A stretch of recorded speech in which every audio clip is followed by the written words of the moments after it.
Nós começamos a estudar hoje pela manhã Lucas capítulo 3 e olhamos para a mensagem de João Batista. Eu falei um pouquinho hoje de manhã sobre o personagem, quem era João Batista, esse profeta, não é? E depois de 400 anos de silêncio, então Deus levanta um novo profeta, e esse profeta vem preparar o caminho do Senhor. E de uma maneira assim chamativa, esse profeta chega com roupas diferentes, comidas diferentes, num momento histórico e num contexto de grande vazio que a nação de Israel estava vivendo. E ele então prega uma mensagem que prepara o caminho. Nós perguntamos ao texto como é que João Batista e a mensagem dele estava preparando o caminho, o que o conteúdo da sua mensagem ensinava que preparava o caminho do Senhor. E pela manhã nós estudamos o primeiro aspecto dessa mensagem, que foi o batismo, não é? Para arrependimento dos pecados.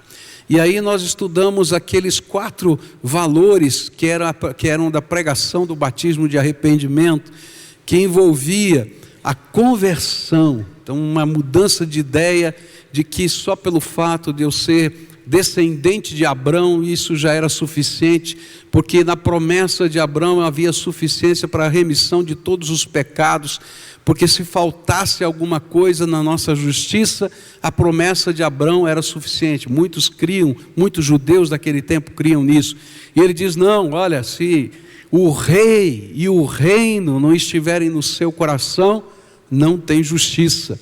E essa era a grande diferença dessa mensagem. E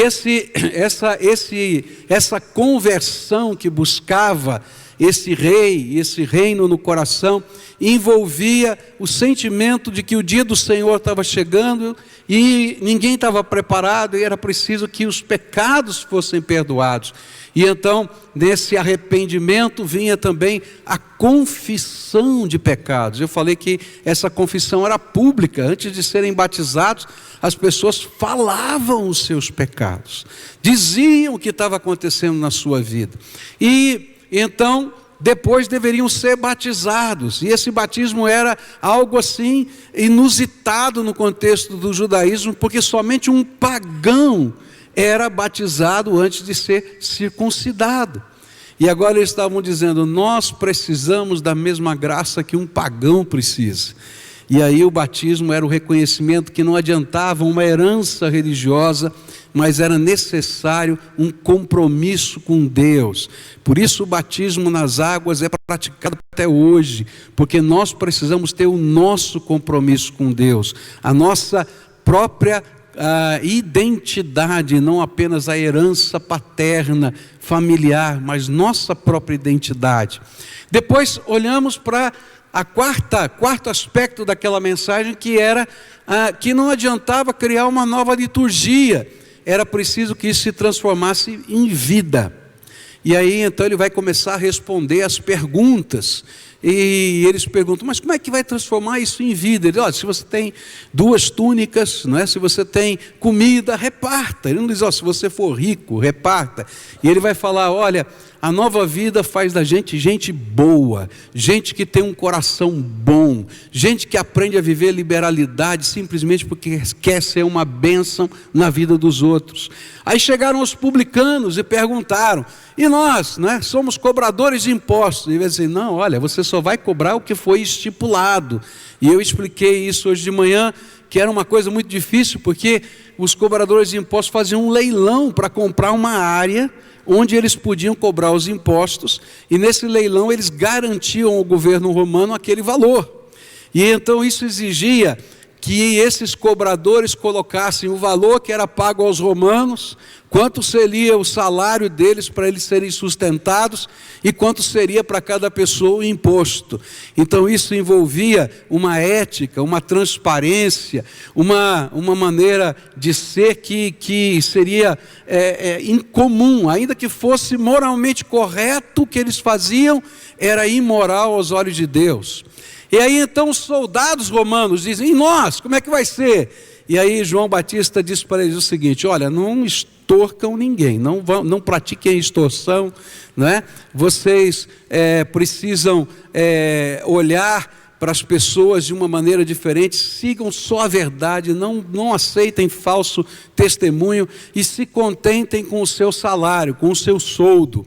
E aí então a gente vai aprender o Senhor ensinando que essa nova vida envolve aspectos práticos de vida.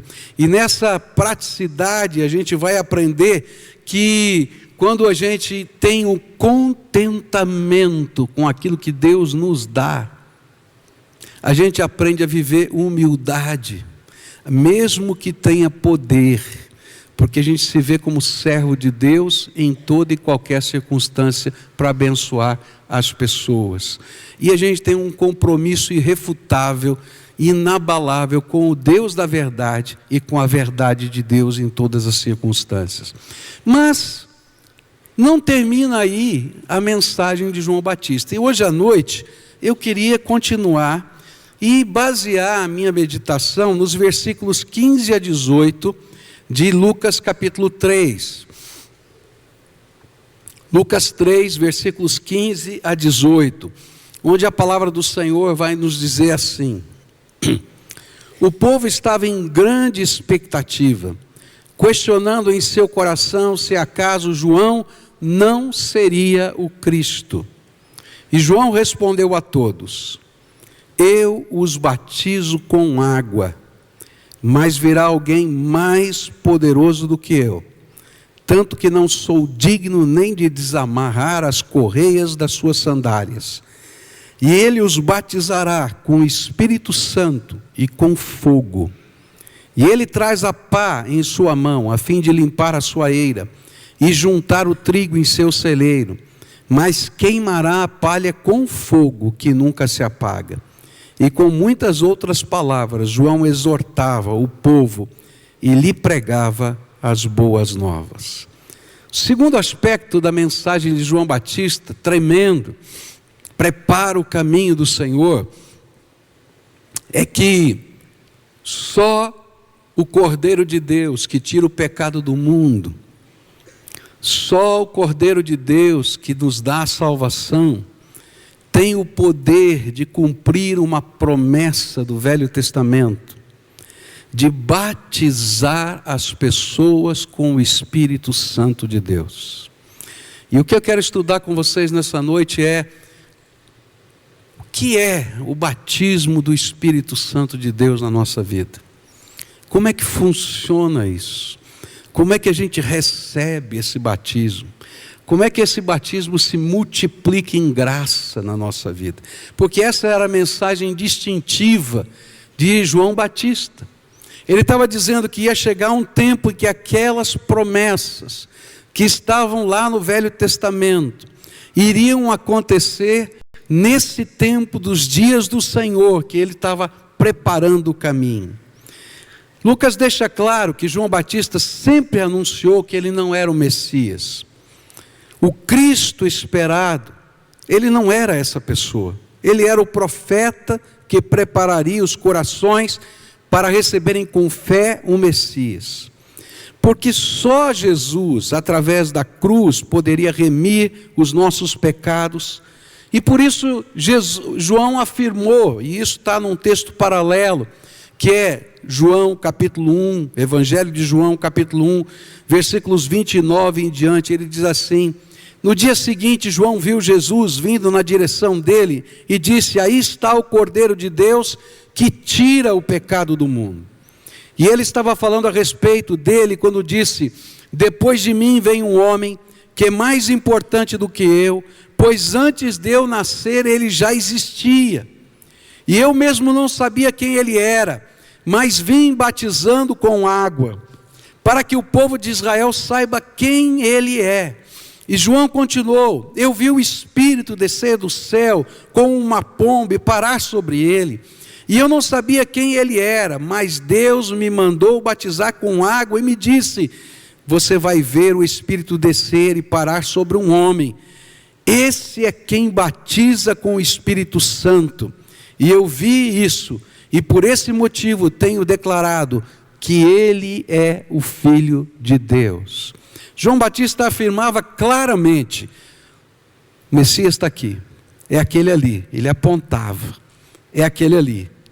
E a gente vai encontrar que alguns discípulos de João Batista deixaram de segui-lo para seguir Jesus, simplesmente porque ele disse: ó, esse aqui é o Cordeiro de Deus que tira o pecado do mundo. Mas ele não disse somente tira o pecado do mundo, ele disse: olha, esse é o Cordeiro de Deus que tira o pecado do mundo e que batiza com o Espírito Santo. Só Jesus Cristo pode derramar o seu Espírito sobre todos aqueles que invocarem o seu nome. Jesus sabia, Deus sabia, que mesmo que toda a graça fosse derramada sobre nós, a minha natureza, a sua natureza é decrépita, incapaz de manter-se na graça. Vamos falar a verdade, não é? O apóstolo Paulo disse uma coisa que vale para mim e para você. Ele diz assim: o bem que quero fazer, isso não faço. O mal que não quero fazer, isso faço. Que miserável homem eu sou. Olha para quem está perto de você e diz assim: miserável. Não é verdade isso? Era só para Paulo isso? Não. E aí a gente vai aprender uma coisa tremenda: como é que a transformação de Deus se dá na nossa vida? A transformação de Deus não é um ato religioso. A transformação de Deus não é apenas um princípio de fé, é o poder do alto que se manifesta na vida de gente aqui, humana e carnal.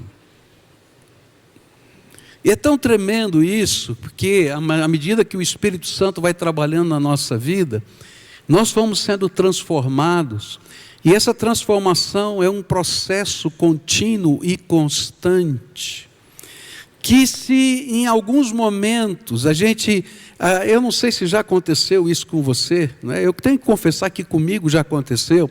Às vezes eu estou lutando com um determinado pecado e pedindo transformação de Deus na minha vida, e aí vem graça de Deus, e eu sou livre daquele pecado, eu sou liberto daquilo, e aí eu imagino: puxa vida, eu sou o mais santo de todos os homens. É verdade, eu tenho que confessar os meus pecados aqui. E aí o Senhor mostra: vem, tem mais, ó, vamos continuar. E aí a gente vai vendo essa obra de santificação de Deus acontecendo todo dia na nossa vida. E essa obra só vai terminar na volta do Senhor Jesus. Mas tudo isso está acontecendo porque Jesus, aquele que tira o pecado do mundo, que nos perdoa, derrama o seu Espírito e cumpre as promessas do Antigo Testamento. Jesus cumpriu promessas. Por quê? No Antigo Testamento, só 3 pessoas tinham o privilégio de receber o Espírito Santo, de serem mergulhados na unção do Espírito Santo. No Velho Testamento, as 3 pessoas que eram os ungidos de Deus, mergulhados, untados, envoltos no Espírito Santo, eram o sacerdote, o profeta e o rei. Esses eram os 3 personagens do Velho Testamento que, de uma maneira diferenciada, Deus dava uma unção. O profeta, ele falava aquilo que era a vontade de Deus, eram pregações, mas às vezes eram vaticínios, eram profecias a respeito do futuro, era o discernimento do coração, e isso era uma ação reveladora do Espírito. O sacerdote fazia o papel de intercessão, mas ele usava também o urim e o tumim, e através dessas pedras, ele podia dar discernimento para as pessoas através do Espírito Santo. E o rei, se fosse um rei segundo o coração de Deus, ele recebia uma unção para conduzir o povo na direção de um futuro melhor e para servir a Deus em todas as circunstâncias. Mas houve uma promessa no Velho Testamento, no livro de Joel, capítulo 2, versículos 28 e 29. E essa promessa diz assim: o Senhor diz ao seu povo: Depois disso eu derramarei o meu espírito sobre todas as pessoas. Os filhos e as filhas de vocês anunciarão a minha mensagem. Os velhos sonharão e os moços terão visões. Até sobre os escravos e as escravas eu derramarei o meu espírito naqueles dias. E havia no coração do povo uma esperança, um sonho. Quando isso vai acontecer? Quando o Messias chegar. Quando o Messias chegar, vamos entrar num novo tempo, numa nova era, onde o Espírito de Deus vai ser derramado. E isso só Jesus pode fazer.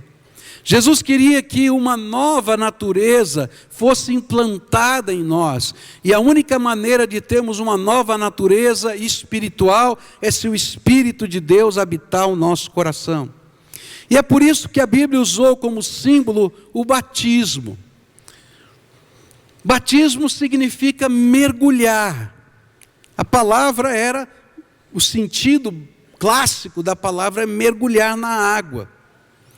E a ideia do batismo no Espírito Santo é fazer com que a gente entenda o que Deus está fazendo. Nós estamos sendo pegos pela graça de Deus, sendo lavados no sangue de Jesus, e o Senhor nos banha, nos derrama, nos envolve, nos imerge no seu Espírito Santo. E somos envolvidos pelo seu Espírito Santo. E o Espírito de Deus começa a atuar na nossa vida. E por causa dessa atuação de dentro para fora, uma nova natureza de Deus implantada em nós se revela através de nós. Ele então nos sela para a vida eterna. Mas Ele também se derrama em nós e através de nós nos lugares em que estamos. E nós passamos a ser povo de Deus, onde o Espírito de Deus habita dentro de nós. E aí existem uma série de promessas que tem a ver com esse batismo do Espírito Santo. Quando o Espírito Santo vem e nos batiza, e Ele se derrama sobre nós e nos envolve dessa maneira, que só Jesus pode dar, o sentimento de que nós estamos sozinhos nesse mundo desaparece. A gente falou agora há pouco, né? Ele disse: eis que estou convosco todos os dias até a consumação dos séculos. Mas a palavra de Deus diz que Jesus agora está com um novo corpo glorificado, sentado à direita do Pai. Então quem está conosco todo o tempo? É o Espírito Santo. E Ele disse: olha, não vos deixarei órfãos, vou mandar um outro Consolador, o Espírito do Pai, que vai ensinar todas as coisas. E diz João 14, diz assim: eu pedirei ao Pai e Ele lhe dará outro Auxiliador, o Espírito da verdade, para ficar com vocês para sempre. O mundo não pode receber esse Espírito, porque não o pode ver, nem conhecer, mas vocês o conhecem, porque Ele está com vocês e viverá em vocês. Mas o Auxiliador, o Espírito Santo que o Pai vai enviar em meu nome, ensinará a vocês todas as coisas e fará com que lembrem de tudo o que eu disse a vocês. Sabe, há uma coisa tremenda que Deus está fazendo quando eu me entrego nas mãos dEle e recebo esse batismo, não só das águas, mas essa imersão do Espírito na nossa vida. Deus começa a trabalhar de dentro para fora. E Deus começa a revelar coisas na nossa vida. Eu acho tremendo isso. Quando eu digo aqui para vocês que Deus fala, Ele fala aqui dentro da alma da gente, Ele dá direção, a gente pergunta coisas práticas, e o Senhor fala para a gente o que a gente pode fazer, Ele nos ensina o que é certo e errado, Ele nos ajuda a tomar decisões das mais diversas áreas, inclusive de negócios. Por quê? Porque Ele é o nosso conselheiro, o nosso auxiliador. Ele não nos deixou órfãos, Ele está do nosso lado, e Ele está dentro de nós. Essa é a ideia que a palavra está dando quando a gente fala sobre batismo. Batismo é essa imersão na graça de Deus. Mas Ele não apenas é conselheiro e ajuda, quando nós somos assim, envolvidos na graça do Espírito, mas Ele também derrama poder sobre a nossa vida. E Atos capítulo 1 vai dizer exatamente isso. Pois de fato, João batizou com água, mas daqui a poucos dias vocês serão batizados com o Espírito Santo. Porém, quando o Espírito Santo descer sobre vocês, vocês receberão poder e serão minhas testemunhas em Jerusalém, em toda a Judéia e Samaria e até nos lugares mais distantes da terra. Há algo tremendo de Deus que está acontecendo, quando você tem essa imersão na graça, e o Espírito Santo de Deus se derrama sobre a tua vida, e você é batizado por esse Espírito. Você não tem apenas o professor particular que está ensinando você a interpretar as Escrituras e a enxergar a vida com seus olhos, mas ele derrama poder sobre você. E algumas coisas vão acontecer simplesmente porque o poder de Deus está sobre a tua vida. Você vai orar por pessoas e Deus vai responder. E não é o teu poder, nem a tua sabedoria, nem a tua força, é o poder do Espírito. Em determinados momentos, Deus vai falar e vai te dar a mensagem certa na hora certa. E de certo você já deve ter vivido isso, porque é poder do Espírito Santo.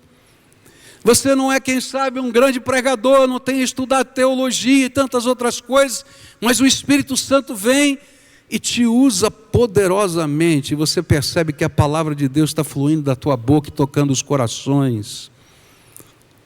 Esse é o poder que vem do alto. Em algumas situações você vai deparar-se com pessoas endemoniadas, e você sabe que a tua palavra não tem poder, não tem força, não tem nada. Você vai lá e repreende em nome de Jesus, o demônio sai. Porque é poder do alto que foi derramado sobre a tua vida através do Espírito Santo dentro de você. Mas a Bíblia continua fazendo promessas sobre essa manifestação desse poder, dessa graça, da presença do Espírito. E lá em João 16, o Espírito Santo é nos dado para que nós participemos da sabedoria de Deus. E diz assim: eu falo a verdade quando digo que é melhor para vocês que eu vá. Pois se eu não for, o auxiliador não virá. Mas se eu for, eu o enviarei a vocês. E quando o auxiliador vier, ele convencerá as pessoas do mundo de que elas têm uma ideia errada a respeito do pecado e do que é direito e justo, e também do julgamento de Deus. Porém, quando o Espírito da verdade vier, ele ensinará toda a verdade a vocês. O Espírito não falará por si mesmo, mas dirá tudo o que ouviu e anunciará a vocês as coisas que estão para acontecer. E ele vai ficar sabendo o que tenho para dizer e dirá a vocês, e assim ele trará glória a mim. Gente, eu não tenho tempo aqui para falar cada uma dessas frases de Jesus, mas ele está dizendo: olha, esse Espírito vai convencer vocês, esse Espírito vai dar discernimento do que é que o curso desse mundo que está debaixo da autoridade de Satanás está fazendo, e a gente vai dizer: não, essa não é a visão de Deus para essa terra, e a gente vai entrar em confronto com isso. Mas não somente isso, a gente vai poder ter discernimento, vai poder receber orientação até antecipada de Deus, porque é o Espírito de Deus que está atuando dentro da nossa vida. Mas tem uma coisa que para mim é tremenda, que está em 1 Coríntios capítulo 3, versículo 16, que é o cerne do entendimento do que é o batismo do Espírito Santo. E ele diz assim: certamente vocês sabem que são o templo de Deus e que o Espírito de Deus vive onde? Em vocês. Sabe qual foi a promessa que Jesus cumpriu e só Ele pode cumprir? Que faz a gente ser não mais um religioso, mas alguém que entra na dinâmica do reino. É que num dado momento, Ele diz: de hoje em diante, o meu templo vai ser construído na tua alma. e eu vou habitar com o meu espírito o seu coração, a sua mente e a sua vida. Ele vai habitar em você, e você é templo de Deus. É tão sério isso, é tão sério, que o apóstolo Paulo, quando fala do nosso corpo, ele diz assim: olha, você não pode brincar com o teu corpo. Você não pode entregar o teu corpo à prostituição. Você não pode dizer que nada aqui que está acontecendo não tem sentido. Sabe por quê? Porque Deus fez desse corpo o templo do seu espírito. E se você profana o teu corpo, você profana o quê? O templo do espírito. É tão sério isso. Só Jesus pode derramar o seu Espírito sobre nós. Mas aí surge uma pergunta: como é que a gente recebe o batismo com o Espírito Santo? Como é que a gente pode receber estas e outras bênçãos que eu quero depois falar para você? O apóstolo Paulo responde isso para a gente de maneira didática. Você tem vários exemplos e vários batismos revelados na Bíblia. Você vai encontrar vários exemplos de batismos do Espírito Santo, alguns fatos extraordinários no livro de Atos dos Apóstolos, o primeiro batismo, o primeiro derramar do Espírito no dia de Pentecostes, as línguas de fogo, o milagre duplo que aconteceu, o povo todo, aquele servo de Deus, começaram a falar, não é?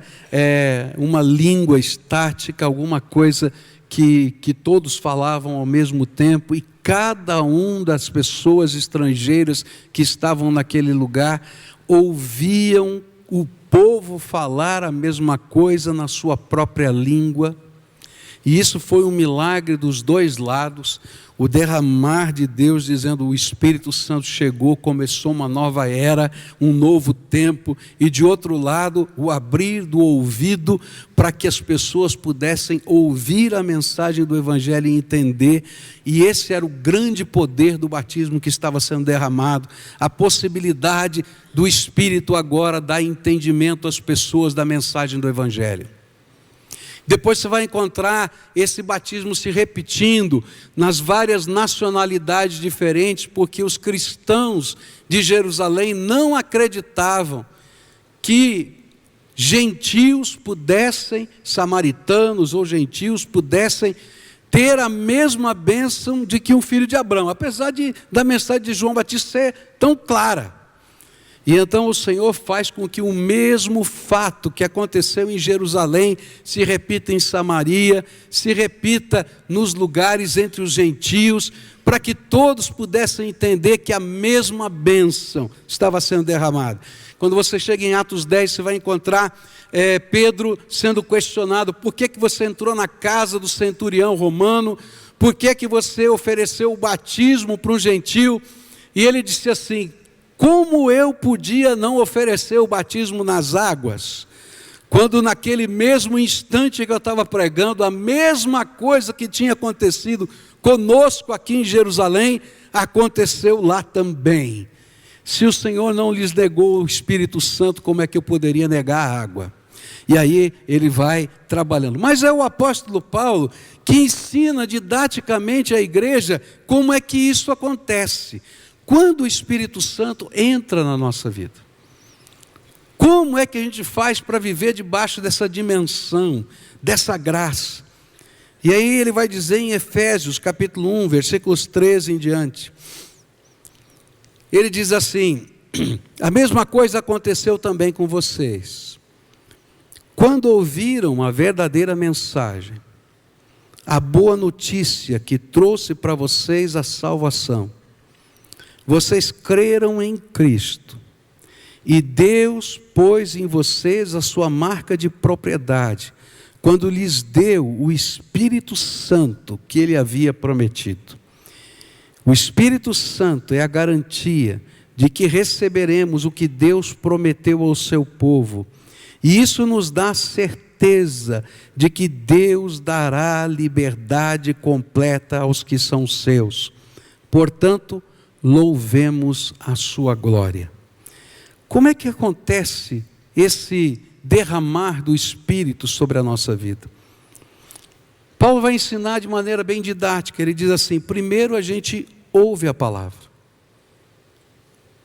E quando a gente ouve a palavra, o Espírito nos convence do pecado, da justiça e do juízo. Sabe, conversão é uma obra que tem dois personagens.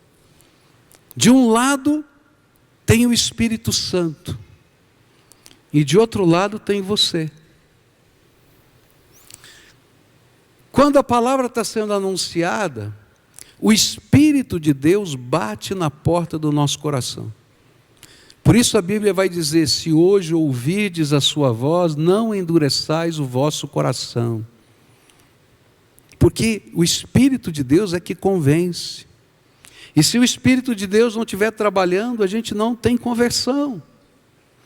E aí vem a nossa parte. Eu abro a porta ou não abro a porta?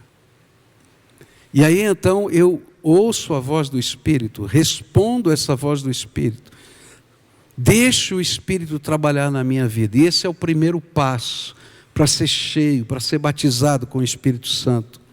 Mas Paulo continua, ele diz assim: não é só ouvir, é agora também a gente assumir um compromisso com Cristo, como Senhor, Salvador e Mestre, dono da nossa vida. E outra vez a gente volta àquilo que a gente estudou hoje de manhã. Não tem jeito do Espírito Santo habitar no nosso coração se a gente não fizer de Jesus Cristo o Senhor da nossa vida. A Bíblia vai dizer alguma coisa tremenda, diz assim: não adianta só crer conscientemente, Jesus existiu, que nasceu de Maria. Ele diz que até o diabo crê e treme. Ele sabe disso, está na Bíblia. Mas esse crer que a Bíblia está falando envolve compromisso, entrega. E a partir de então eu digo: quem vai governar a minha vida é o Senhor. E isso passa a ser uma entrega total, absoluta, incondicional da minha vida ao Senhor. E isso abre a porta, faz com que o Senhor agora vai colocar o seu trono. E como garantia de que Ele entrou no nosso coração, sabe o que Ele faz? O que Ele faz? Ele coloca o Espírito Santo dentro da gente. E Ele diz assim: eu vou testemunhar para você que você é meu filho.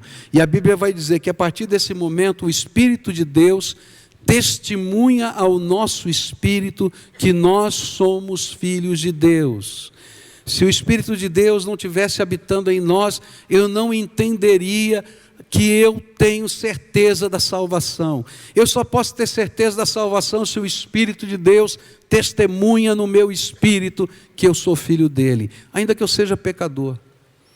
Mas eu estou num processo de transformação, porque Deus começou a habitar a minha vida. E aí a gente tem a marca de propriedade. E sabe qual é a bênção dessa marca de propriedade? João vai dizer assim: o maligno não lhe toca.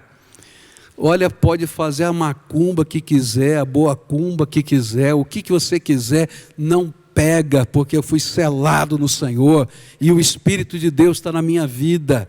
Isso é bênção.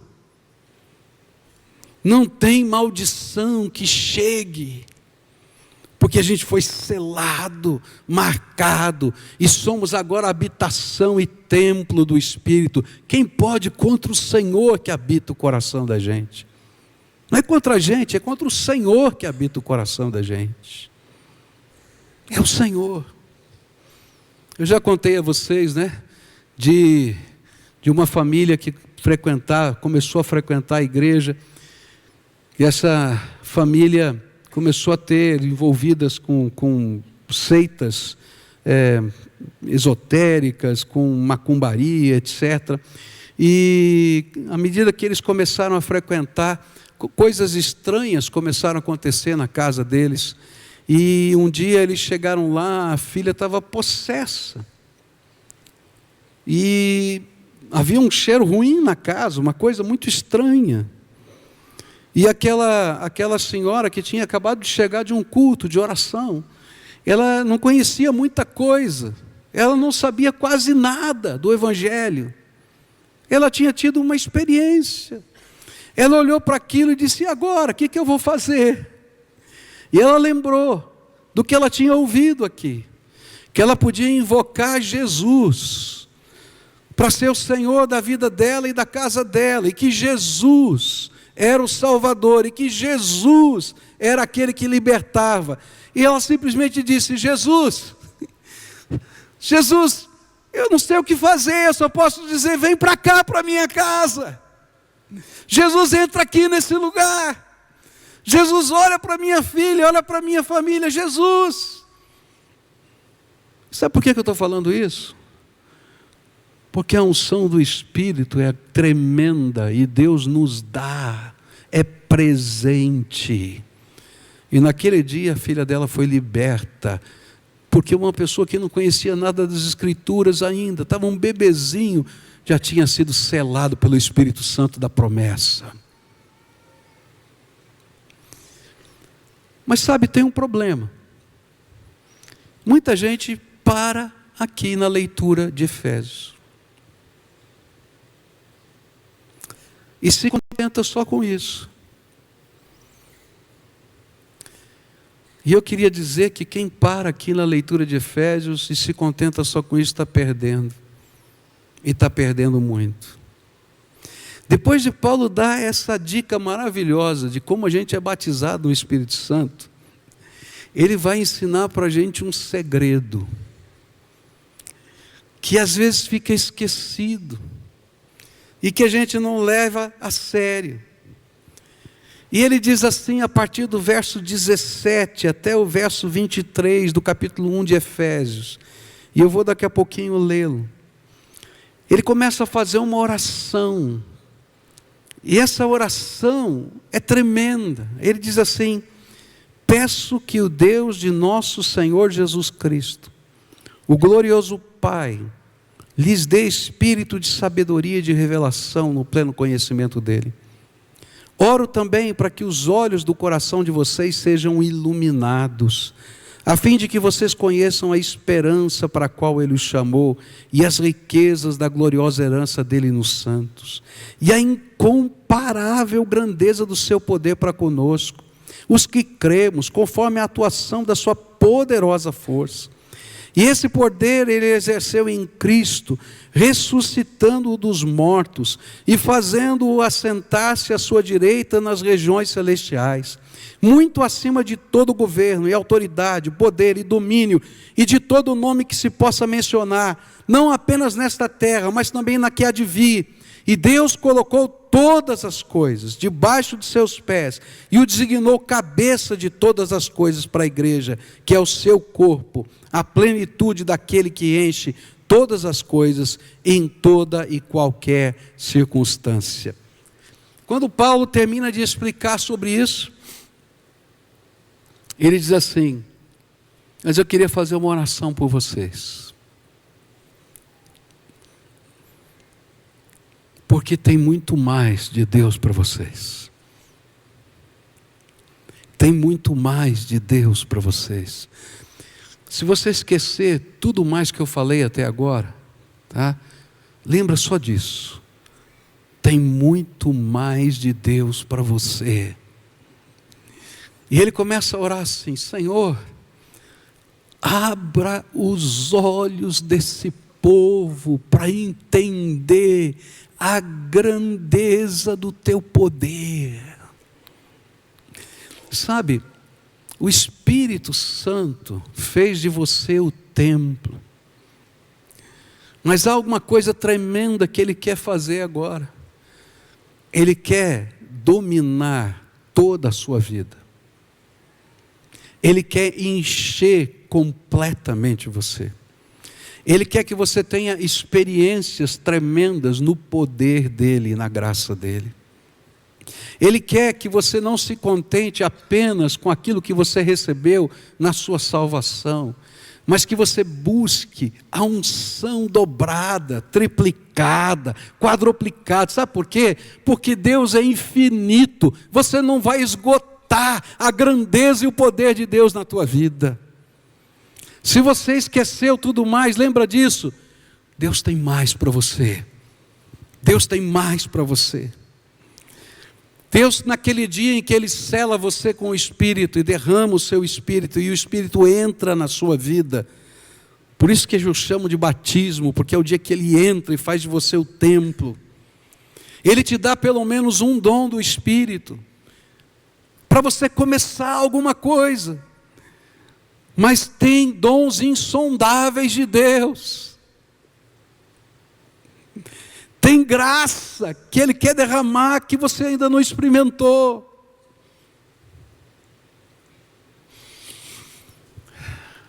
Quando eu completei meus 30 anos aqui de ministério, Michel pregou, e alguns de vocês estavam aqui naquele culto, e ele falou daquele dia na garagem. Lembra que ele contou que lá na garagem eu disse que eu queria conversar com ele? E eu chamei o meu filho para dizer exatamente isso que eu estou dizendo para vocês hoje. Eu disse: filho, eu sei que você conhece a Jesus, eu sei que você lê a Bíblia desde pequeno, eu sei que os valores do reino estão no seu coração, mas eu tenho orado a Deus, para que Deus abra os seus olhos, e te dê entendimento, que tem muito mais da graça dele para ser derramada na sua vida. E naquele dia eu comecei a contar algumas experiências minhas no poder de Deus. Coisas que eu não costumo ficar falando aqui, porque estas coisas podem se transformar em orgulho, e Deus não quer essas coisas na nossa vida.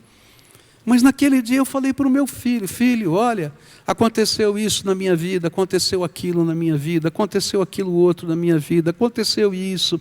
E eu quero dizer para você, isso não é para alguns poucos escolhidos, não.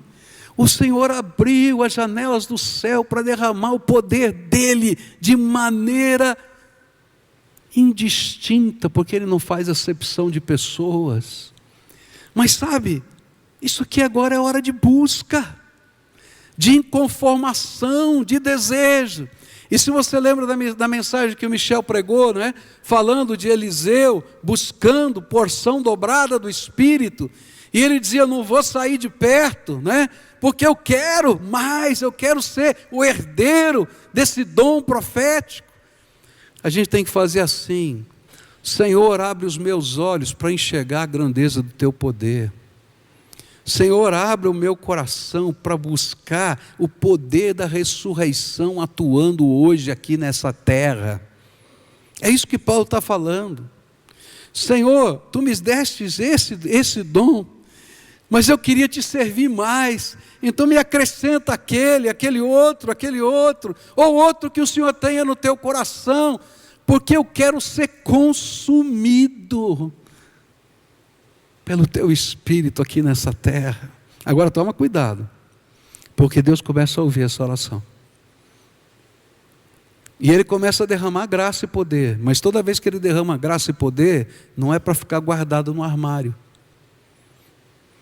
Ele vai começar a te incomodar, para você servir, para você abençoar, para você sair de casa, para você visitar, para você orar pelas pessoas, para você pastorear a gente, para você investir na vida de pessoas. E sabe por que a gente não busca o poder de Deus? Porque dá trabalho cuidar de pessoas, e a gente se conforma com o que está lá no armário, e às vezes até se orgulha de alguns pequenos troféus, enquanto o Senhor olha para nós e diz assim: como eu queria poder abrir os seus olhos, para que vocês pudessem discernir o que eu posso fazer e o que eu quero fazer nas suas vidas. Na história de todos os avivamentos, começou a acontecer algo tremendo. O povo de Deus começou a buscar mais do Espírito Santo de Deus na sua vida. E toda vez que a gente busca mais da unção de Deus, Deus derrama mais. Porque a mão do Senhor não está encolhida que não possa abençoar. E o poder do Senhor está aqui, está na mão dEle, para derramar sobre a minha vida e sobre a tua vida. Sabe o que eu creio? É que o avivamento que o Brasil precisa não vai acontecer num púlpito ungido. Nós temos grandes pregadores ungidos, não entendam errado o que eu quero falar. Tem grandes pregadores nesse país, louvado seja Deus por isso. Mas a obra de Deus não vai ser feita assim. Sabe como vai ser feito? Quando você na sua casa for cheio do Espírito Santo. Quando o seu filho for cheio do Espírito Santo. Quando a tua filha for cheia do teu Espírito Santo. Quando as pessoas começarem a ser cheias do Espírito Santo nas faculdades, nas escolas, no trabalho. Quando o poder de Deus se revelar no meio da nossa fraqueza. E esse vai ser um santo movimento de Deus que vai chacoalhar as estruturas desse país. E sabe onde ele vai acontecer? Fora dos templos. Aqui no templo a gente vai se reunir para adorar, para servir, para glorificar, para ser alimentado, para celebrar a graça de Deus. Mas a gente vai sair no poder do Espírito para ser testemunha de Jesus. E os milagres de Deus vão acontecer, já estão acontecendo. Já estão acontecendo. E Deus vai usar gente simples. Gente simples. Gente simples. E por causa dessas pessoas, a obra de Deus vai ser impactante. Coisas extraordinárias vão acontecer.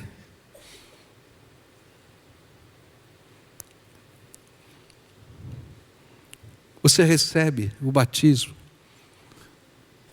quando você abre o seu coração para Jesus entrar na sua vida e faz Ele ser o Senhor da tua vida. Mas a obra do Espírito Santo não termina ali. E Deus tem muito mais para derramar sobre a tua vida. E quanto mais você buscar, mais você vai receber. Por isso a ordem do Senhor é: batei e abri-se-vos-á. Buscai e acharei. Pedi e dar-se-vos-á. Essa é a ordem de Jesus. Agora, se você está satisfeito com o que você tem, me perdoe, eu vou usar uma palavra muito forte. Você está conformado com uma vida medíocre. Medíocre. Porque Deus tem muito mais para você. E mesmo que você já tenha experimentado dons extraordinários na tua vida, às vezes a gente fica contente com o que Deus já deu e começa a viver uma vida medíocre, mesmo tendo experimentado dons extraordinários. E o Senhor veio aqui te dizer hoje: chega de uma vida medíocre, minha fonte é inesgotável, tem mais, busca. E sabe, as coisas de Deus são tremendas. Porque às vezes a gente imagina que a gente vai buscar Deus, vai abrir um céu, vai aparecer um anjo, vai ter um raio, vai ter um trovão. Sabe o que vai acontecer? O Senhor vai te dar um desafio, diz assim: entra nesse lugar agora. E você vai dizer: eu, Senhor? Entra nesse lugar agora. Entra nesse lugar agora. E quando você for, porque o Senhor é dono da tua vida, naquele lugar, naquele contexto, Ele vai dizer: agora eu vou te usar. E Ele vai derramar uma graça que você nem imaginava que você podia viver. É assim que funciona. Paulo Davi estava me contando essa semana, hoje melhor, me permita contar aqui, Paulinho. Essa semana foi uma semana muito difícil para o Paulo Davi. Amanhã vai continuar sendo. Amanhã ele vai estar com essa família outra vez. Uma família que perdeu uma filhinha de 8 anos de idade. Uma luta terrível com câncer. Fez 1.438 quimioterapias.